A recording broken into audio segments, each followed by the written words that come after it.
This is changing population trends. So I want you to go ahead and think about, we looked up yesterday on the census website, the population of Coffee County. And does anybody remember what it was? 56,000 plus or minus. So I want you to think about what would happen if the population of Coffee County doubled, but the number of schools, roads, stores, and houses remained the same.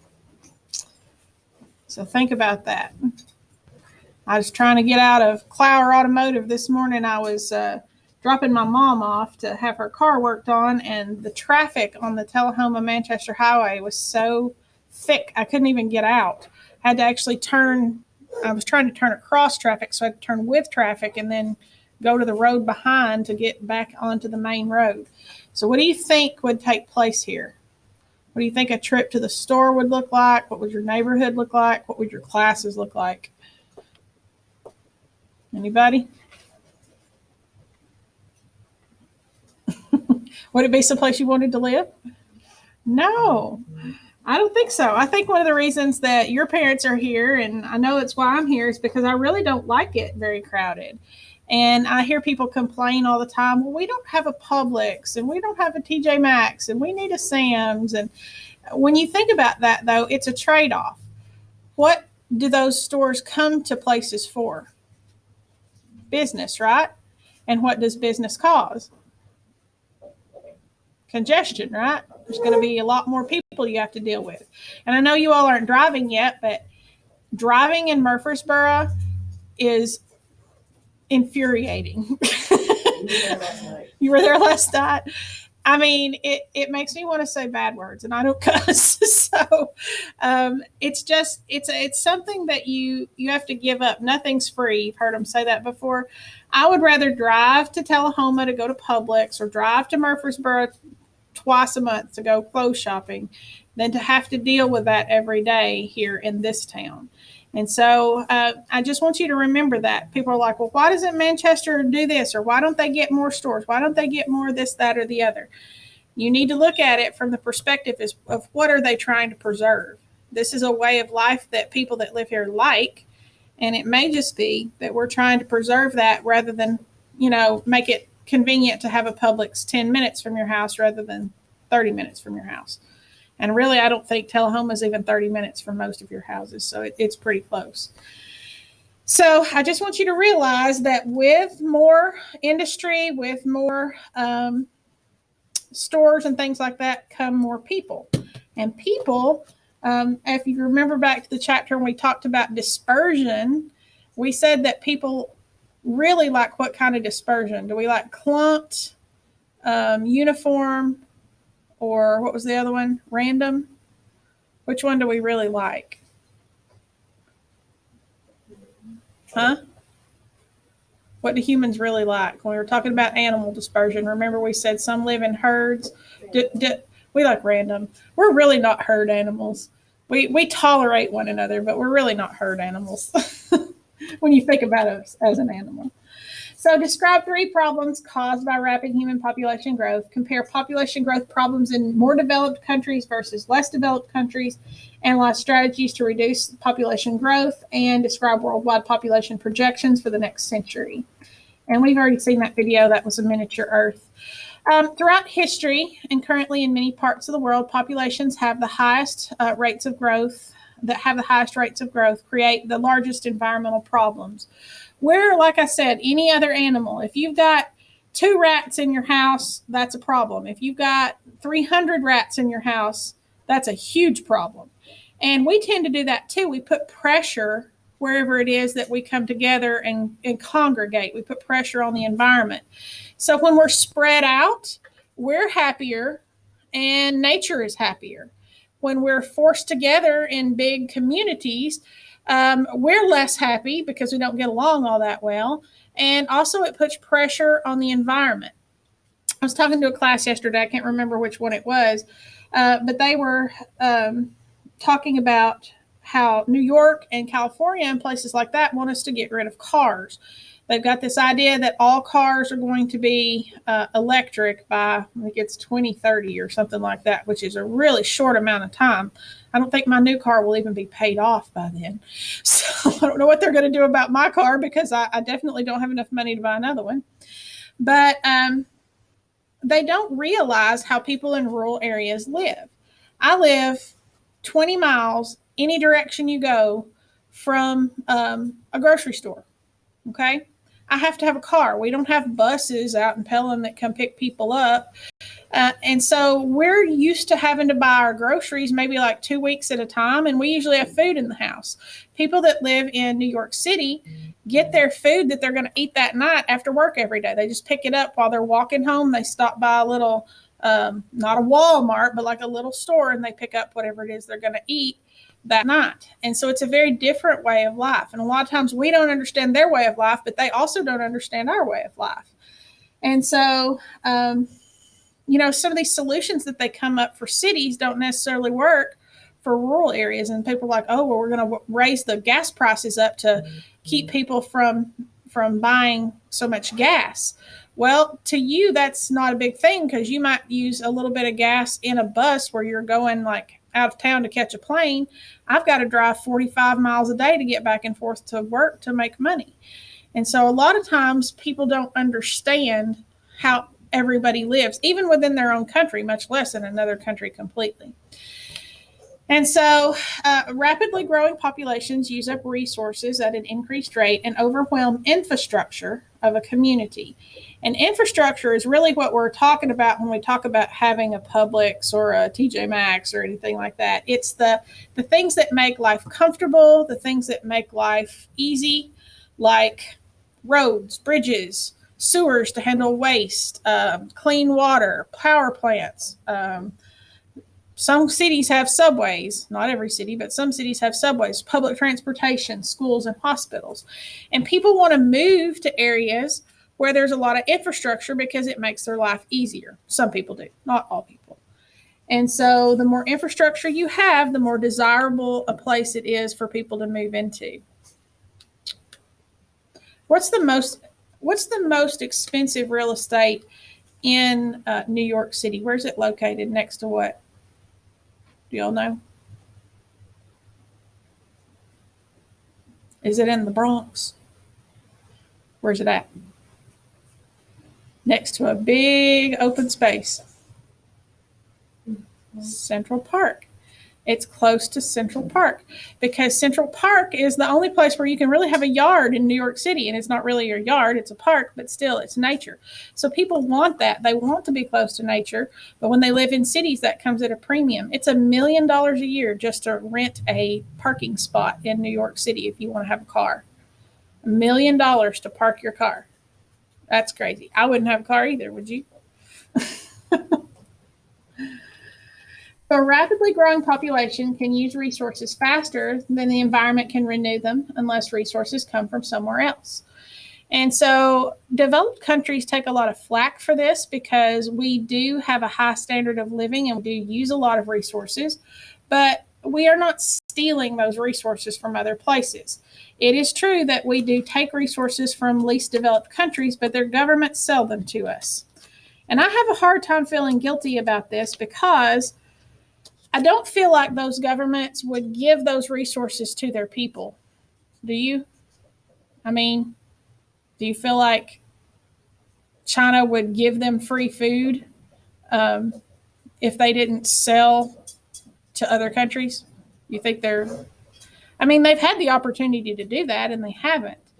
And so I really don't know what the solution there is. I don't think that a one world government is the solution. Some people think that's the solution. I mean, we're having a hard enough time keeping our own head on straight here in the United States. I can't see us dealing with everybody else's problems as well. But I think that this is something that developed countries like Canada and Europe and the United States get vilified for when we buy products that come from resources in other countries, but they're selling them. So I really don't know exactly how we would approach stopping that.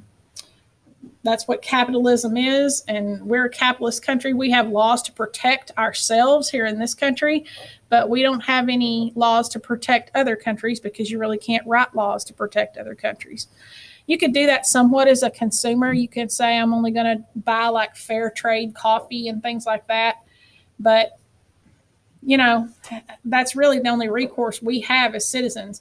You can say, I'm only going to buy products that are made in the USA from, you know, from materials that were obtained in the USA. That makes life hard, but you could do that. That's something you could do. But affecting any real change is a very difficult process. So standards of living decline when wood is removed from local forests faster than it can grow back, or when waste overwhelm local water resources. Has that ever happened in the United States? I mean, have we had environmental problems in the U.S. before? Yeah. There's a river in Ohio called the Cuyahoga, and it had so much oil in it at one time it caught on fire. So an actual river that caught on fire. Let's see if I can find a picture of it. I know I talk about it when we talk about water pollution. It's in Ohio, and I think this happened back. It was back before color pictures, I think, because, yeah, here we go. The Cuyahoga River on fire. Oh, no, it's not. This is 1969. This is the one that I've seen the picture of mostly. It's from Smithsonian here. So, yeah. It started on an oil slick on the river and swept to the docks of the Great Lake Towing Company in Cleveland, Ohio, November 1st. And it was 1969. So it was when we had color photos. But yeah, we've had our share of problems. It's not like we've been perfect here in the United States. And so symptoms of overwhelming populations can also include suburban sprawl. And if you live in the city, they call that an urban area, and sub means under. So suburban means just outside the city. Murfreesboro has been the suburban sprawl for Nashville. People work in Nashville and live in Murfreesboro because they don't want to live right in the city. But now Murfreesboro has become a city of itself, meaning who's going to be the suburban sprawl area for Murfreesboro? That would be us. Okay, if they can get over over the hills over there in Noah in that area and Beech Grove, then this will soon become more urbanized itself. So symptoms include that suburban sprawl where you have crowding, polluted rivers, barren land, and inadequate housing, and then overcrowded schools as well. Our schools right now are at their limit. Most of my classes, with the exception of you all in first period, have 30. Third period has 33 in it. That's a lot per class. That's almost too many. So we're already kind of at the maximum for class size here in Coffee County, and we just built a new school. That middle school is less than 10 years old. So this area is already growing. You're already seeing part of that suburban sprawl occurring.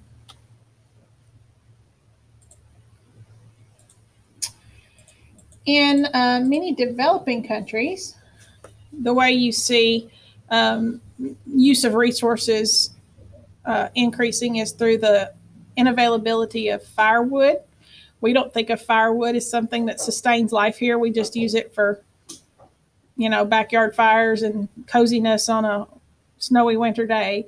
But in a lot of countries, that's the only way that they're able to cook, sanitize water, and heat their homes. Actually, when I was a kid, a lot of people still used wood for heat. Kids would come in. You could always tell which kids heated their homes with a fireplace because they smelled like smoke. And my grandmother actually cooked still into the 60s on a stove that you had to add firewood to. So she had to go, before she started cooking, she had to go outside and split firewood. That would make me even less excited about cooking than I already am. I don't know about y'all. But they had to, cook with wood. And a lot of places still do that. So in these developing countries, they use fallen tree limbs when the population is low. They just go outside and pick it up so that they don't have to cut down trees. And what they eventually do is the population gets so big that there's not enough fallen wood and they have to cut down living trees, which starts a vicious cycle because they cut them down before they're big enough to reseed and continue the cycle that makes trees renewable. And so that reduces the amount of wood available each new year until eventually you don't have any wood. You have deforestation, which leads to drought and the blowing away of topsoil. And so that's one way that overpopulation can affect like a developing country where they use a resource like wood. And what does wood do for them? It ensures that they can boil water and cook food. One of the things that we've tried to help with that is the life straws. I was talking to first period. We have some life straws at my house, but I noticed the other day they're selling them at Walmart, and they're about $15. Have y'all seen them over in the camping materials? Y'all know what a life straw is? Yeah, anything they say. Like you could put it in a mud puddle and like drink it. So I was trying to figure out a way we could test that maybe. And one of the kids in first period said we could like put tea or like lemonade and see if we could like suck it through, and if it would take out the tea and the lemonade flavor, then that would be, proof that it works. So I may stop by and pick one up and see if we can test it out. I'll let one of you all be the lucky person that sucks the lemonade up through it. At first we were going to do just muddy water, and nobody wanted to do that for some reason. So, but supposedly these can be used over and over again. They have a lifespan, but that at least would cut down on having to boil water every time you needed to use it. Can you imagine doing that? Like, I'm really thirsty. I got to go boil some water, then cool it down and then drink it. I'm sure they get lazy just like we do and are just like, you know what, I'm just going to drink this anyway. And then it leads to all kinds of problems like dysentery and cholera and typhoid and things like that. But in many parts of the world, water taken directly from wells is also not safe to drink, and food is unsafe to eat unless it's cooked properly. When I started over at the high school, we couldn't afford all the samples we needed for dissection. So I sent a bunch of kids out to go fishing and bring back fish just from wherever. And every sample that we looked at, whether it came from like a private pond or from Normandy or from a river, when we cut them open and looked at them under the microscope, they all had parasites. So freshwater fish are really bad about having parasites. So if you're going to eat freshwater fish, make sure you cook it really, really well. I'd rather it be overcooked than undercooked from fish around here. And I always knew that you should do that, but when I saw those in the microscope, I was creeped out a little bit. So a lot of them were in the heart muscle too. You're supposed to rip that out. So I don't know if many of you eat, fish hearts, but if they're in the heart muscle, that means they're probably throughout the meat as well. So we never did figure out what they were. Fish heartworms, I guess, like dog heartworms. Those come from mosquitoes, so I'm not sure what they were. But water can be sterilized, food can be cooked, but fuel is needed to do that. And without enough fuel wood, many people suffer from disease and malnutrition, and it causes death. Unsafe water in places that lack infrastructure. The local water supply may be used not only for drinking and washing, but also for sewage disposal. And I'm sure you've seen those pictures of the people in the Ganges in India. Let me look up a picture here.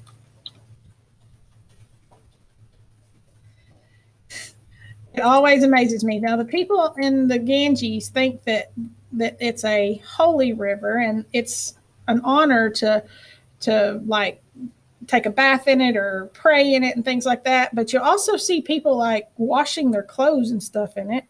And this is a really icky picture right here. And it gets really nasty. And so this is a guy, he's brushing his teeth. Can y'all see that? I mean, that's bad right there. When you're brushing your teeth in that water, you've got all this nasty stuff over here. And you've even, I don't know if you can see this, but there's dead fish in it right there too, which tells you that it's polluted. So not a real good idea to be drinking and taking a bath, bathing in water that is so polluted like that. And again, that's going to be in your more urban areas, in your city areas. Of course, as it flows out into the rural areas, it's not nearly as dirty. It cleans up a little bit. But when you get things in your system from dirty water, you get diseases such as dysentery, typhoid, and cholera. This is caused by bacteria. It's caused by viruses and protists. Remember, we watched that movie on the different types of parasites. Dysentery is just another word for really, really bad diarrhea. And it's the number one killer of children under 1. Okay, so if they get diarrhea and they're living in a developing nation, they don't usually have like access to Pedialyte and Gatorade and things like that, which is the first thing you need. And then you need antibiotics or antivirals on top of it. Then many times it does kill the child. So dysentery in a developing country, diarrhea is a bad thing. Okay. Many cities have populations that are doubling every 15 years, and the water systems cannot expand fast enough to keep up with this growth. And so they tell you when you're traveling outside the United States to be wary of water, and you should be, especially in developing nations. Not so much in Europe, but like when we went to Costa Rica and places like that, we drank bottled water because it's not that they have dirty water everywhere. It's just that it's not quite as clean as our water. And a lot of them, they're kind of, they've adjusted to it down there. And we're not adjusted to anything in our water. So we get sick pretty easily if there's anything in our water. It's kind of like if you get stung by wasps a lot, over time you kind of become a little more immune to being stung by wasps. So that's kind of what they got going on there. So if you travel to places like South America, Mexico, places like that, and you're not staying in one of those 5-star resorts, you need to be careful of the water. Try and stick to bottled water. And when you shower, keep the water out of your orifices, which are your eyes, nose, and mouth and ears, because you can get sick pretty easily. Call that Montezuma's revenge. So growing populations may also have shortages of arable land. Arable land is one of your vocabulary words, and it just means farmable. Actually, Murfreesboro is a well-placed city. The area in which Murfreesboro sits is terrible land. It's rocky and nasty. And when I was young, all of that didn't used to be there. It was pretty much MTSU, and they had a Walmart. And so all that area out where the mall is now, out where like Sam's and all that area was just rocks. It was very rocky. And we used to laugh when they would have it for sale. We're like, nobody's going to buy this. It's rocks. Well, they just came right in with dynamite and blasted those rocks out and put stores and parking lots right on top of it. And you can't even tell that there's big old huge rocks under there. But that's a good use for land like that because you can't really farm it. Coffee County, on the other hand, which is becoming the suburb of Murfreesboro, is good farmland. And so it worries me that we'll cover up our good land for growing crops with roads and houses and parking lots. And that's really a shame to use really good land for purposes such as that. So you make trade-offs. Growing populations compete for use of land for agriculture, housing, and even natural habitat. I think it's funny. I think I've told you this before. My mother-in-law lives next to the airport in Donaldson in Nashville, and she has more deer and turkey in her backyard than I have ever seen in my yard. And I live out in the country. But the reason is there's so little land that the deer and the turkey are forced into people's yards because that's the only place there's any grass. They can't, be on the interstate or at the airport. And so that's why she sees more wildlife than I do. She likes the turkeys, and I make jokes every year that we need to come to her house for Thanksgiving because she's the one that has all the turkeys. She doesn't like us to talk about eating her turkeys. A good example of a bad land use plan is Egypt. Does everybody know where Egypt's located? What continent? I have to check you all from time to time because your geography is not great.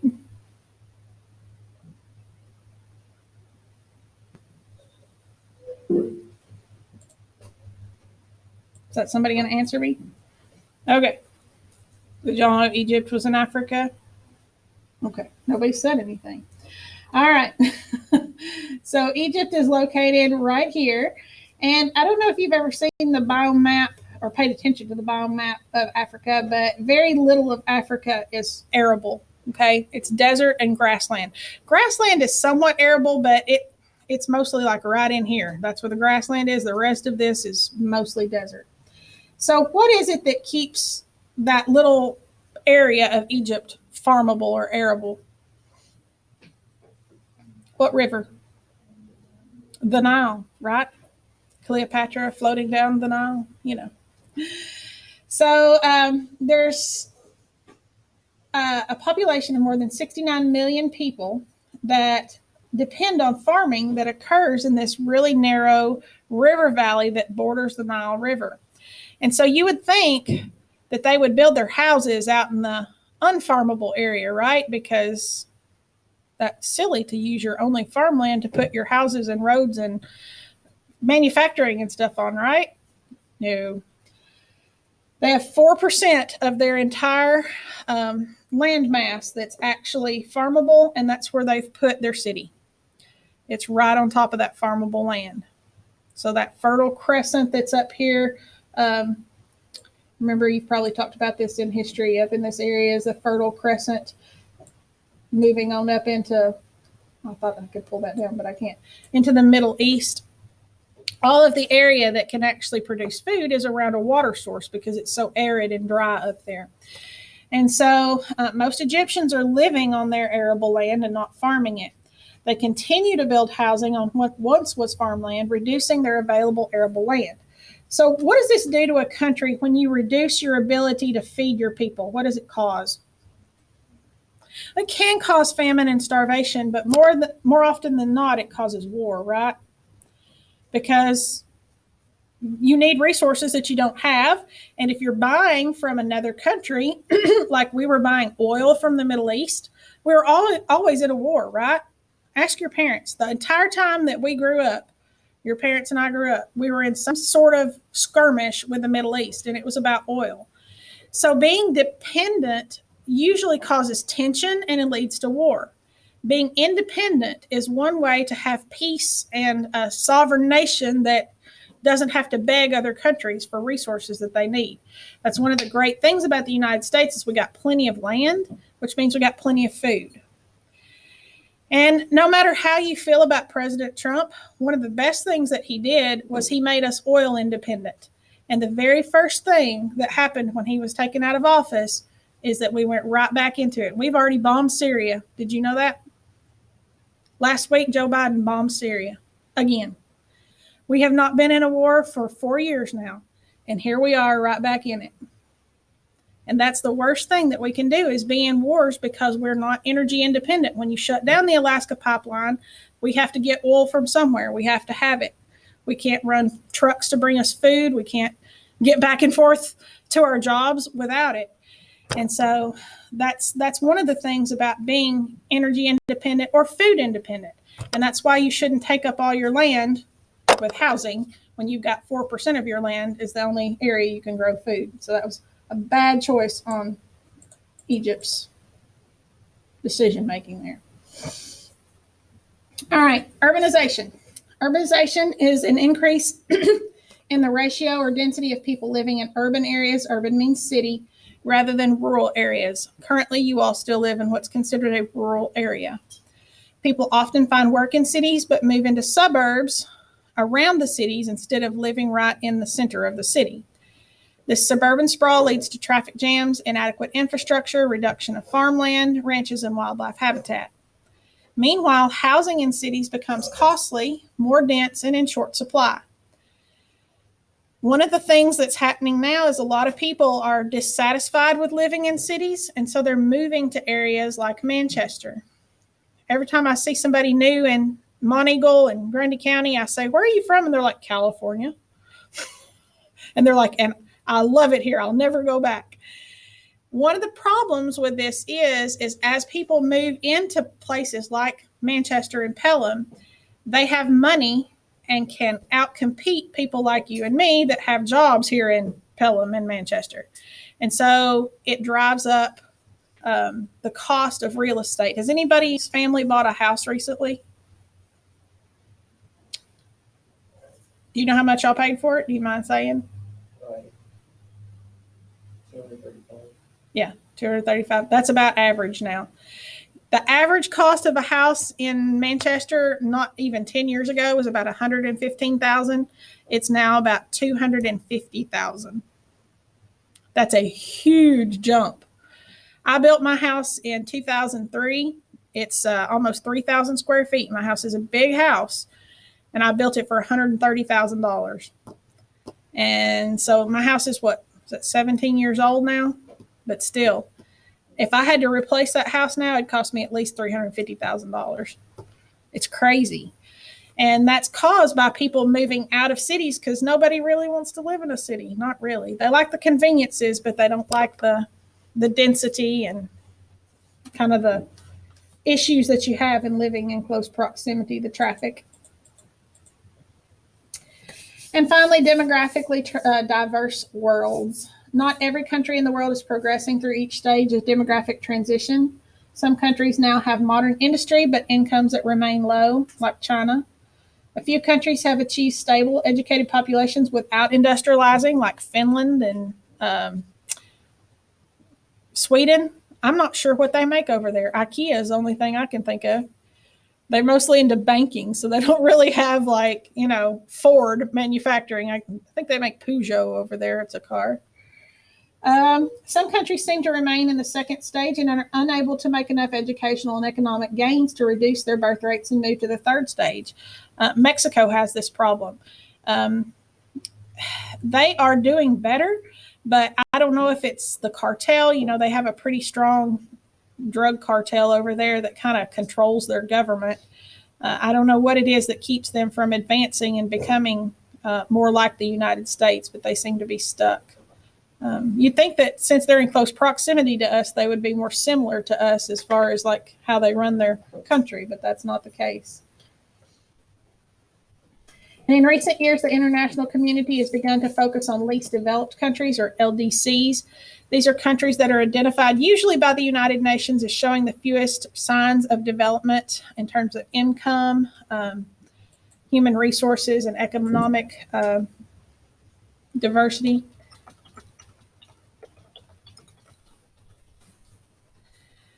Sudan, Uganda, Yemen, Zambia, Timor, Tanzania, all of these are considered least developed nations. So they receive a lot of aid. If you look at the aid that we give, it's usually targeted there. I got on the government grant and wasn't aid. I guess it was developmental aid website the other day. And we give like millions of dollars for the study of HIV in the Congo and things like that. And so those are places that we're trying to help kind of pull themselves up and out of poverty. And we're going to stop there. All right. Tomorrow. It's tomorrow Thursday. Woo, time flies when you're having fun. Wednesday.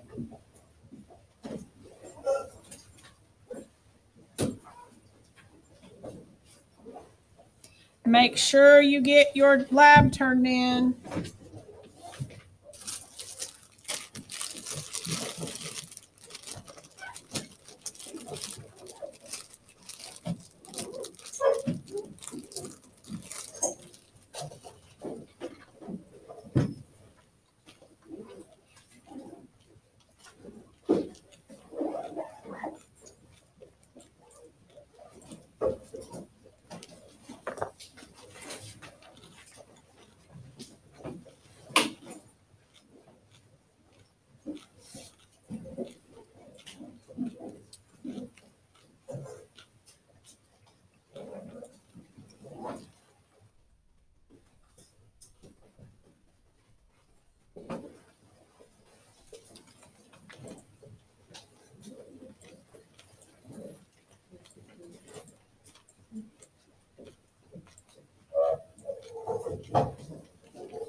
Good day.